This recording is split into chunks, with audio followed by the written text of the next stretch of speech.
March 11, 1888. A seemingly ordinary day unfolded across the bustling cities of the East Coast, but nature was plotting a dramatic shift. Low-pressure systems from the Midwest collided with warm, moist air streaming in from the Atlantic. The recipe was set. A massive storm was brewing. As the day wore on, a sense of unease settled in. Meteorologists had their eyes on the skies, but the technology to predict this cataclysm was rudimentary at best. It wasn't until the wind began to howl and the first flakes fell that people fully realized the peril ahead. Connecticut through New York and all the way to Massachusetts would soon find themselves trapped in a white prison.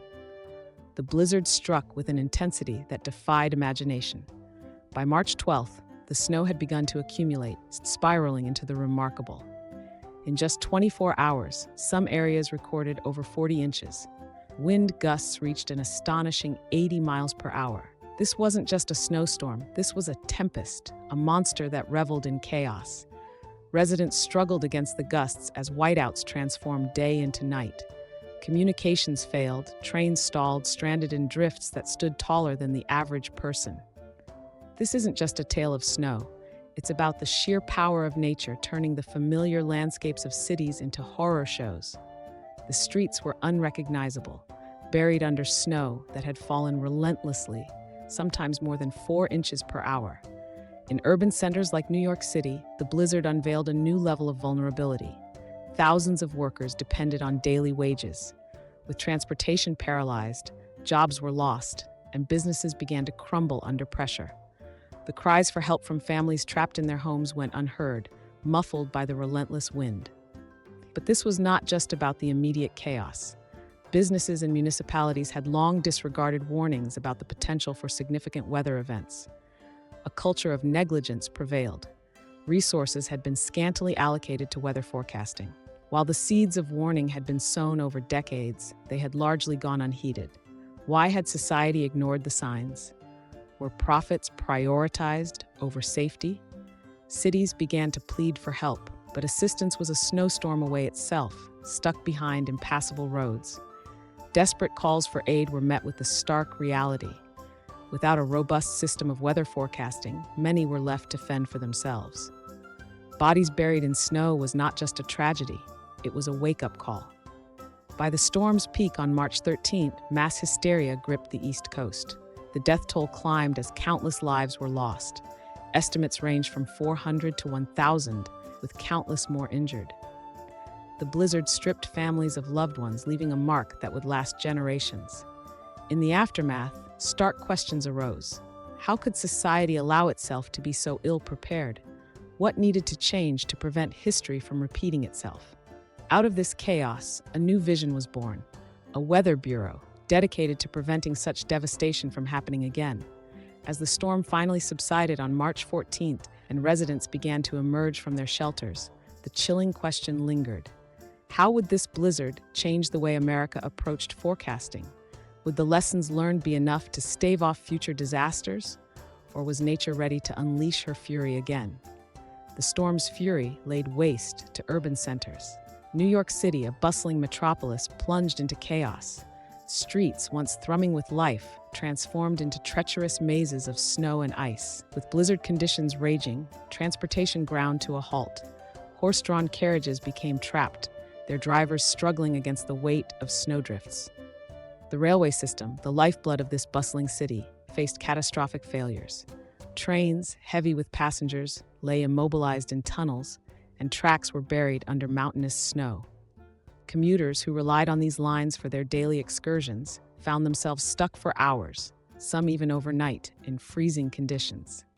The New York Central Railroad reported that its entire system was effectively paralyzed. Meanwhile, the storm's impact rippled across the Northeast. Boston experienced similar hardships. Streets were unrecognizable. Reports described snow piling higher than 2-story buildings. The city faced an acute crisis.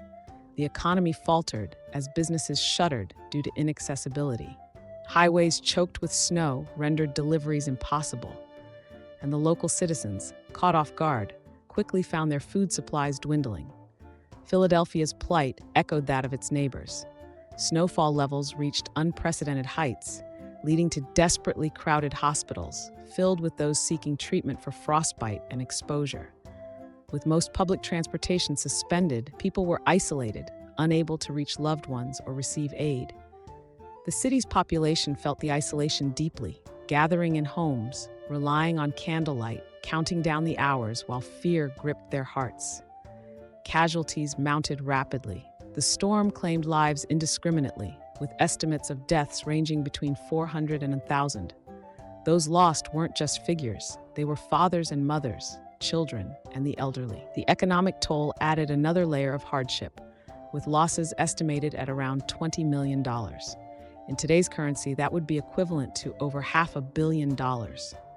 It became increasingly clear that this disaster had not just blanketed the cities in snow, but had revealed vulnerabilities that many wished to ignore. Public outrage simmered beneath the surface. Voices rose in the midst of despair, questioning whether tighter regulations and better forecasts could have lessened the devastation. Why had local officials dismissed warnings of the impending storm? Was their negligence born out of greed, prioritizing profits and productivity over public safety? As urban centers reeled, the demand for change grew louder. This calamitous event catapulted the concept of weather forecasting into the public eye. It thrust the need for a dedicated weather bureau into the spotlight, aiming to provide timely and accurate information to prevent such tragedies in the future. But would this new system be enough to combat human complacency in the face of nature's might? As communities buried under snow began the slow process of recovery, a powerful question loomed. Would lessons from the Great Blizzard of 1888 be heeded, or would humanity once again find itself unprepared when the next storm rolled in? As the blizzard raged, local and state officials scrambled to respond. They had never faced anything like this. New York City's streets, once bustling with life, transformed into silent, snow-covered graveyards. Mayor Edward Cooper talked of heroism in the face of adversity, but many questioned whether bravado masked a lack of preparation. Reports flooded in from Boston and Philadelphia, where struggle turned to desperation. Tensions rose among officials as public safety crumbled beneath colossal snowdrifts. Emergency services were overwhelmed, hospitals filled beyond capacity with frostbite victims and the weary seeking shelter from the storm. Local governments lacked the tools they needed to provide timely warnings, leaving communities in a state of chaos. The freezing winds howled through city streets, and amid the roar, voices of dissent grew louder. Letters poured into newspaper offices, each with a similar theme: "We demand better." Citizens wanted answers, accountability, and most importantly, preparedness. They wanted to know why, despite the severity of the storm, any system in place had failed to provide adequate warnings. Editorials sparked passionate debates. Should public safety be prioritized over other interests? As the blizzard blanketed the East Coast, it became clear that many believed greed played a role in the negligence. Resources typically allocated for infrastructural improvements had been diverted elsewhere. The public sensed betrayal. They had entrusted their leaders with the responsibility of protection, yet those leaders had fallen short. The clamor continued to grow. Activists rallied, demanding the establishment of a more sophisticated weather forecasting system. The National Weather Service, which would eventually form from clamoring constituents, was just a glimmer on the horizon. The urgent need for reform fueled a burgeoning movement for scientific exploration, a systematic approach to weather predictions and alerts. Then came a moment that intensified the outcry. Schools and businesses shuttered indefinitely, and food supplies dwindled dangerously low. Families trapped in their homes turned to newspapers for information, only to find that their governments had underestimated both the blizzard's impact and the public's desire for action. Their pleas resonated far beyond the immediate crisis. This storm brought forth the realization that effective governance depended on foresight, science, and a willingness to listen to the voice of the people. In the days following the storm, as cities began to dig out from beneath the chaos, the blizzard's aftermath revealed a crucial turning point. It laid bare the weaknesses in the existing emergency preparedness infrastructure. The public's anger coalesced around a singular question: How could a disaster of this magnitude ever have been allowed to happen again? As calls for change echoed through the cities, something remarkable began to unfold behind the scenes. Local scientists and meteorologists were compelled to collaborate, laying the groundwork for what would emerge as a revolutionary system of weather prediction. But would it be enough? Would it be implemented in time to prevent future tragedies? The blizzard had wrought havoc, but it also ignited a spark of reform. Could the voices of the outraged citizenry drive lasting changes in how the government approached natural disasters? Or would the lessons learned be buried under the next snowfall? As the snow and wind wreaked havoc across the eastern seaboard, the consequences of negligence came crashing down hard. In the wake of the blizzard's chaos, a firestorm of public outrage ignited the demand for accountability. The tragedy of 1888 forced a reckoning. A committed response was not just essential, it was overdue. Enter the U.S. Weather Bureau. Established in 1890, the Weather Bureau aimed to turn the tide of despair and confusion into a beacon of hope and preparedness. Its foundation marked a new chapter in American weather prediction, driven by the urgent need to prevent another catastrophe like the Great Blizzard. This was no frivolous endeavor. It involved robust investment in meteorological research and the establishment of systematic weather observation stations across the nation. The Bureau harnessed the power of new technologies, such as the telegraph.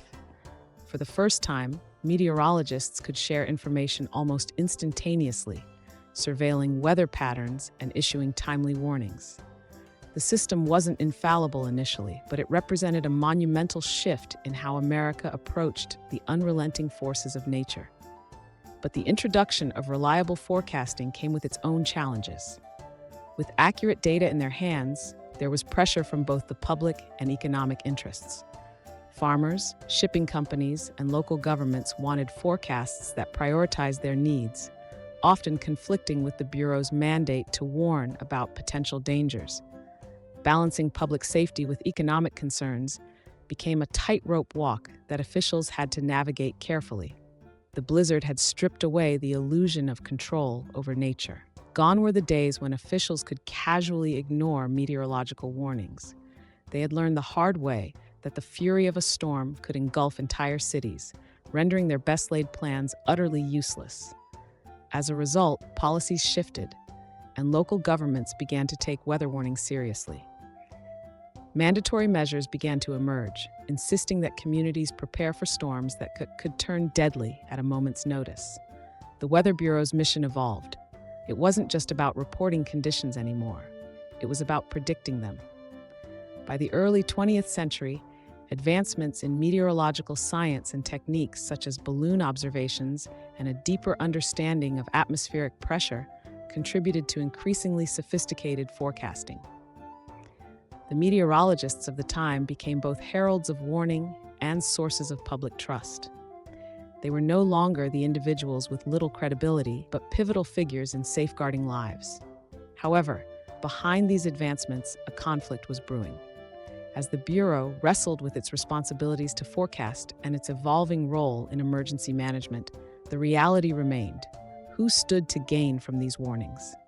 Companies aiming to profit off weather data began to emerge, creating an uneasy alliance between meteorology and commerce. Their motivations often blurred the line between safety and profit. Could the same greed that contributed to the blizzard's destruction now compromise the advances made in weather forecasting? As the country leaned on the Weather Bureau for guidance, the question lingered: could government accountability withstand fiscal pressure in the shifting landscape of American commerce? As we conclude our exploration of the immense and destructive blizzard of 1888, one vital lesson emerges. In the era of modernization, how will society respond to the unpredictable forces of nature? Will the commitment to public safety prevail against economic interests in the unpredictable future, or will history repeat itself?